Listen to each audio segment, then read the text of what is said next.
That brings me next to the structure at the top of the page, which membranes I think should have gone above that, but whatever. Cytoplasm, okay? Cytoplasm is cyto for cell, plasm for like liquid or fluid. It's the watery medium in which the cell components are suspended. It's what everything floats in inside of the cell.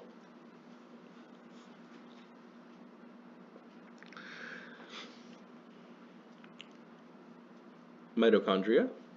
It's more complicated than these two words, but energy source is what you should pair up with the idea of mitochondria.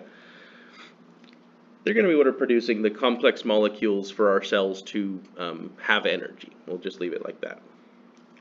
I guess one interesting component is that, I think interesting, where do you get your DNA from? Like your instructions to be you. From your parents. From your parents, right? And roughly speaking, you get equal, right? You get equal from mom and equal from dad, right? Here's what's cool. Your DNA kept in the nucleus. Let's go to this picture real quick. So DNA is kept in the nucleus of a cell, okay? This is the DNA, the instruction manual to build you, right? And it's in, and I can't overstate this because I think it's so cool. It's in every one of your cells, right? Every single cell has all of the information to build you, right? But what sex cell did dad donate to the process? A sperm, okay? What sex cell did mom donate to the process? An ovum, right? Here's what's interesting. Because there is a lot of information that cells that need to have, a lot of instructions they need to have to build you. The instructions to build the DNA, to build mitochondria, are not kept in the nucleus of the cell, okay? They're kept in the mitochondria, okay? Your dad did not give your mom's ovum, any mitochondria, okay? So your mitochondrial DNA, the energy factory, the thing that's producing all the energy for your body, only comes from mom. Okay, you can, women, females, you are the only ones that can pass down mitochondrial DNA. Males cannot pass down mitochondrial DNA. I just think that's so interesting because we think of DNA as being, you know, what makes you you, and you get half from mom, half from dad, right? And that's sort of true, but this really important cell structure, the mitochondria, that's going to produce energy for the cell, can only come from maternal DNA because that's kept in the ovum, and sperm cells don't have any to give. Their sperm cells are really small, right? If you've ever seen like the cartoon picture of sperm cells versus ova, right? The sperm are really tiny and the ova's really large. And it's because the ova's got a lot of these cell components in it where the sperm basically is just carrying DNA. DNA, little energy storage, and a wiggly flagellum, okay, and the energy storage is to make that flagellum wiggle. That's it, though, okay, so you're getting all that from mom. That's mitochondria. Ribosomes, their job is to manufacture proteins. They're going to take some of the instruction from the nucleus and build structure from that. We're going to talk more about that. Lysosomes, waste removal, breakdown. They dissolve and break down waste. Endoplasmic reticulum, think about that as just like a highway system. It's a system of what I would think of as like tubules, small tubes through the cell. And that's going to transport things away from the nucleus to the extracellular space or to other parts of the cell. We talked about membranes already. Nucleus, think control center. I make analogies to like a library, right? You know, libraries let you take the books out, right? This library doesn't let you take any books out, okay? What this library allows you to do is, it allows you to go in, you can copy down a book, right, in a mirror. You put a book in a mirror and you copy a book in a mirror, right? And then you take it outside of the library and you put it in another mirror and you copy the book again. What you're going to get from that is you're going to end up getting a copy of the original thing that was inside the library, okay? That's what the nucleus really functions like. It's going to keep all the information, but it's going to allow you to make copies of that information and take it away and use it in different parts of the cell. Lastly, nucleoli functions with production of ribosomes, which we know ribosomes make proteins. Okay, so let's jump back to here because the important thing is going to be this guy here. Okay, so the nuclear membrane with the DNA located inside of it. That's what we're going to be really talking more about. And so I'm going to go right down to here, this section on nucleus. The nucleus is important, as I said, because it contains DNA. DNA, and at different points of cell development, DNA is arranged into these sausage-shaped structures called chromosomes. Okay. Fun little side note about chromosomes: the name chromosome was given. If you guys know what the words mean, you know it means body that's colored, little colored body. Okay. Chromosome, chromo for color, some for body, was given, that name was given because when the scientists, was it Crick and Watson, were doing their little experiments trying to discover DNA, they used a dye. And the dye was taken up by these chromosomal structures, and they looked in their microscope, there's little colored things right there in the center of the cell, right? And they're the way to write down in an intelligent way, little colored thing, is to call it a chromosome. So that's where the name comes from. They spent, there's little colored things in there. Each chromosome contains a package of what's called DNA. If you've never heard what DNA is, it stands for deoxyribonucleic acid. DNA. We're also going to talk about RNA today as well. So it's important to differentiate DNA from that other stuff, which we will get to. DNA makes genes, forms genes.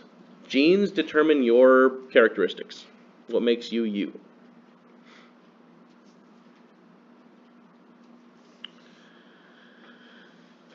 Okay. Small review of other terms. Metabolism. Okay. Cells need to, we say that cells take in energy and they use that energy to run themselves. Okay. And we say that the rate at which they use energy is called metabolism, right? Some people will say, like, I've got a fast metabolism, I've got a slow metabolism. You may know of like something called your basal metabolic rate, which is like the base amount of calories you burn in any one day. But the word metabolism, or the idea of metabolism, is just all of the chemical interactions within the cell that keep the cell running. Okay. And that can be broadly split up into two categories: anabolism and catabolism.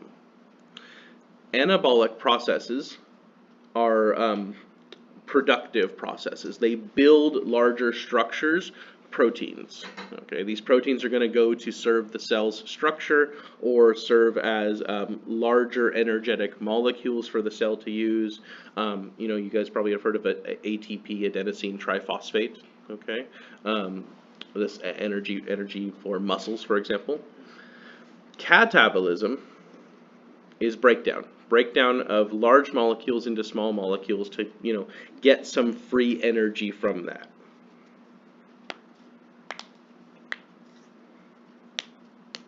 The proteins produced by the cell determine the cell's function, and the proteins that are produced are determined by the genetic code, the genetic information. This information gets transferred from the nucleus to the structures called ribosomes through the endoplasmic reticulum, the little highway system.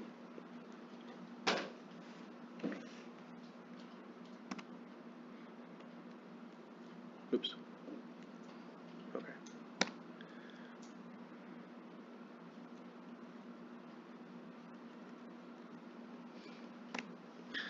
So I think the textbook does a pretty good job. I actually use this material when I teach medical assisting to talk about DNA, because I think the textbook just does a pretty great job of explaining things. So let's dive into the nucleus here. We're going to understand, hopefully after this, what DNA is and how it gives instruction to the cell to build new components. Okay, so let's start off with DNA in the nucleus of every cell. DNA is in the nucleus of every cell, and what you have in there in a cell that's a somatic cell. So these are not genetic cells, okay? Because genetic cells are going to be a little different, okay? But somatic cells have chromosomes in the nucleus. Chromosomes are the DNA, and we say there are 23 pairs of these chromosomes, okay? There are defects in the process, which could change the number of chromosomes or add extra chromosomes, which are going to make for different congenital deformities or defects. But assuming everything works right, you've got 23 pairs of chromosomes in each of your cells. 2 of those chromosomes are what are called sex chromosomes, determining the gender of the offspring. 44 autosomes. Autosomes are going to determine the traits of the organism. These are what are going to basically build the proteins, give instructions to build the proteins to build the organism. And importantly, all of the information necessary for the entire organism to develop is contained in the DNA in every single one of the body's cells. And I mean, pretty much you're leaving DNA almost everywhere you go, right? You commit a crime and they find a DNA sample from the crime, right? You guys watch Law and Order, everyone knows people leave DNA samples places. They're going to be able to find you as long as your DNA has been logged into their little database, right? Because your DNA is special to you.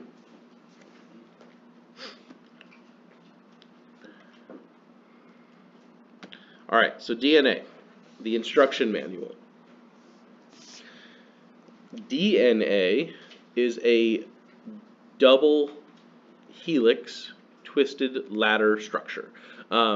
You have rails that run the length of the molecule, and you have rungs that run between the rails. And the whole thing twists up and is bunched up into these sausages called chromosomes.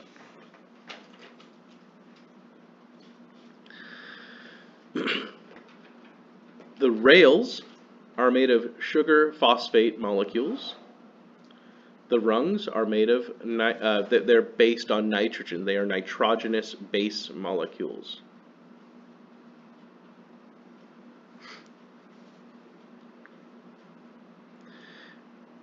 And there's only 4.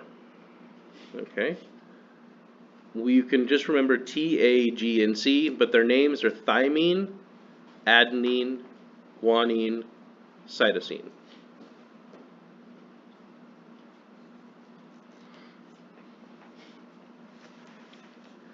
So all of the, billions of genetic codes, all the billions of these base molecules, there's only all the billions of different genes you can have, right? There's only 4 different molecules that can combine to make any one of these proteins, right? There's only 4 different molecules that we have, and the way it works is that thymine can only bind with adenine. Guanine can only bind with cytosine. So T to A, G to C. So if I gave you one side, right, one side of the ladder, and I said, here's one side of the ladder, tell me what was on the other side. Could you do it? Absolutely, right? Because if I gave you a side of the ladder that read T, C, A, G, you would have to know that the other side would read A, G, T, C, right? Because T can only bind with A, so if I give you a T, it's only going to be an A on the other side, right? If I give you a C, it's only going to be a G on the other side. So if I give you any side of the ladder, you can tell me what's going to be on the other side, okay, because of this rule right here. Thousands of base molecules form the genetic code, and the way it works is they're organized into sets of 3. So on one side of the ladder, okay, you would read TCA, and that would be one thing called a codon. Okay, this codon, if you are if you're a nucleic molecule going to build a protein, this codon would either say start here, stop here, right, or start here and then build what's here to there, right? So you would have like a start and a stop, okay, and a certain organization, TAC, GCG, AAG, one of these certain combinations is going to tell the protein to start or stop here, and when it starts, it's going to start to copy everything from there on, and then when it hits the stop notice, it's going to stop, okay? So it's just coded into these molecules, and these molecules indicate, in groups of 3, indicate when to start copying and when to start copying, and everything in between is going to be the genetic information that's going to be used for the cell. Okay. So, the cell, during its normal lifespan, we're going to talk about cell lifespans, normally the DNA stays twisted up and effectively not really used. We told you something a minute ago that all of the DNA to make an entire person is in every single cell, right? But if you're an erythroblast, an immature red blood cell, do you need to make parts that would go and function in a nerve cell? If you're a little red blood cell, you're a red blood cell in bone marrow and you're maturing, are you going to need to make things that are going to produce other types of cells than a red blood cell? No, right? You need to produce proteins that are going to help build your red blood cell. Specifically, if you're a little erythroblast red blood cell, what do mature red blood cells have in them that's so important to their function? What molecule? Oxygen rides on a molecule called, anemic people have low levels of it. Iron. Iron is part of the molecule. Hemoglobin. Okay, so you have, remember we said there's like 5 million red blood cells in every cubic millimeter, right, of blood? So you take a cubic millimeter of blood, 5 million red blood cells. Well, every single one of those red blood cells has 250 million hemoglobin molecules in it. Where did those 250 million hemoglobin molecules come from? Well, that red blood cell's immature predecessor had to build them, okay, had to produce them.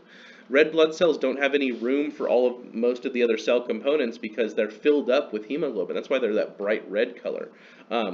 Hemoglobin requires iron to build, but importantly, hemoglobin is a protein. It's a complex shaped protein, and that string of amino acids that built that protein got put together because the nucleus gave it the instruction, the chain of instructions to build that protein.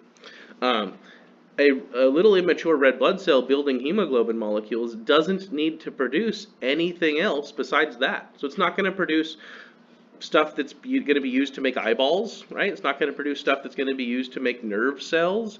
It's going to produce only the things it needs to produce, which means a red blood cell having an erythroblast having an entire genetic code stuffed in it, it's only going to need to access a small portion of it, okay? Most of your genetic code, most of the time, goes unaccessed by an individual cell because it has way more information than it needs. It's a super redundant system, right? You guys each have a full copy of this textbook, but I could in principle say, RV reads chapter 1, Gladys reads chapter 2, and I can assign each of you a chapter, right? And each of you would understand your chapter, right? But you have a full copy of the textbook. It's sort of how cells work, okay? Cells have the whole textbook, but they only open up to one chapter, and they only exclusively use that chapter. If I gave RV chapter 1 and only chapter 1, all he's going to ever know how to do is know about the history of radiation, right? And so on. Each information contained specifically in that chapter is all you're going to know if I say only read that chapter. That's sort of how cells work. Cells build what they need to build, that they only access the part of the genetic code that they need to get to. This sequence here allows the cells to access the right parts of the genetic code and use those parts to build proteins. So that's what we're going to need to get to here. Protein synthesis, okay? So this is what cells do, okay? Cells have two main jobs, right? Assuming they stay alive, a cell needs to reproduce itself, okay, with some minor exceptions like nerve cells, which are amitotic, but cells need to reproduce themselves, right? I like the red blood cell as an example because I know more about it. A red blood cell lives for 120 days. Was that 4 months, right? By the way, do you guys know what the average lifespan of a cell is? 24 hours. Yeah, it's not that long, right? But red blood cells live for 120 days. Nerve cells live your entire life, okay? But take a red blood cell. let's take the 24-hour cell, okay? The 24-hour cell, not the red blood cell, 24-hour cell is going to need to do two major things during its lifespan. It's going to need to build proteins to run the cell, okay? Build components so that the cell can function. Cell components are dying, and you're going to need to replace and reproduce them. And secondly, the cell needs to reproduce itself entirely, okay? And those two processes are completely different, okay? Both, though, require that the cell's DNA unpack, so that those chromosomes are packed up, stuffed up, sausage-shaped structures, right? The cell needs to unravel that and then open up, unzip the DNA, okay? When it unzips the DNA, it exposes those individual sides, one side of that, those rungs on the ladder, those nitrogenous base molecules, and they unzip. So to build proteins, a strand of DNA in the nucleus has to unzip, exposing the code formed by the base molecules, and free-floating ribonucleic acid molecules will attach to these base molecules, aligning to form a shorter strand of what's called messenger RNA, mRNA. Okay, so you're here, right? You have unzipped. Okay, so here's the original strand of DNA. Here and here, right? This is the original strand of DNA. It unzipped itself. Okay, and freely floating molecules, freely floating ribonucleic acid, just floating around in the nucleus, will, at random, but because we know that they can only adhere to certain molecules, will float in and attach, right? And they'll form their own chain, their own new chain of molecules called mRNA. This mRNA will then separate itself, and that's going to get transported out of the cell. Okay, this is like what I said with the library analogy, right? You have a book in a library, that's the DNA. You take and you open the book, you hold it in a mirror, okay, and you copy the book. Okay, so you're going to get a backward copy of the book. Okay, that's what mRNA is. Messenger RNA is the backward copy of the book. Okay, and that backward copy, let's go to the next slide. That backward copy chemically mirrors the section of code from the split DNA strand. This short section of DNA is now going to travel through the endoplasmic reticulum, the pathway out of the nucleus. What we didn't necessarily tell you is the nucleus has a membrane, right? But the membrane has pores in it. The membrane has holes in it, okay? And things can get in and out through these holes, okay? Cell membranes of the whole cell have ways in and out too, but right now just talking about the nucleus has a way in and out through these nuclear pores. The mRNA moves to the nuclear pores, moves through the endoplasmic reticulum, out into the cell's cytoplasm, freely floating in the cytoplasm, assisted by structures called ribosomes, which have the job of sort of aligning these new molecules that we're going to talk about. Free-floating transfer RNA molecules that are just, again, freely floating. They will attach to this strand of mRNA. Okay, let's go to the next slide. So these T transfer RNA molecules, so here's your mRNA, right there. Okay, this is a chemical mirror of one section of your DNA, okay, that made itself, moved out of the nucleus, and is now freely floating in the cytoplasm.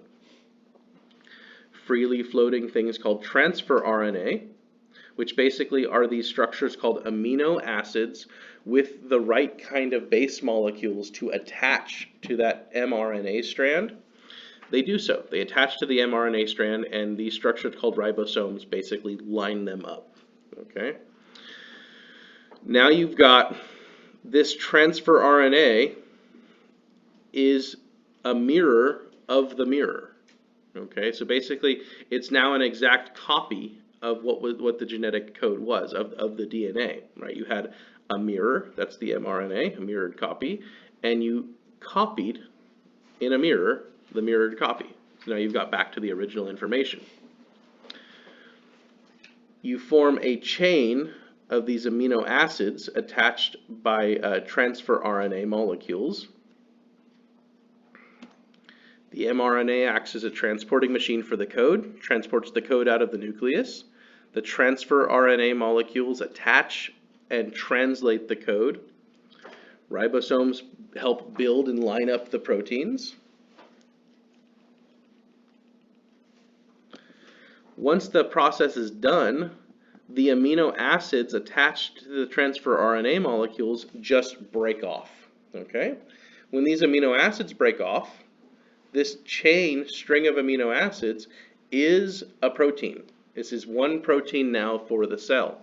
Now, what happens after this is more interesting, but we don't get to talk about it. Okay? What happens here is that this protein string will fold itself up in an interesting way to make an interesting shape that the cell is going to use. You guys probably have heard about, well, you guys know about COVID, okay? You know about the COVID virus, right? The actual virus. Let me actually bring up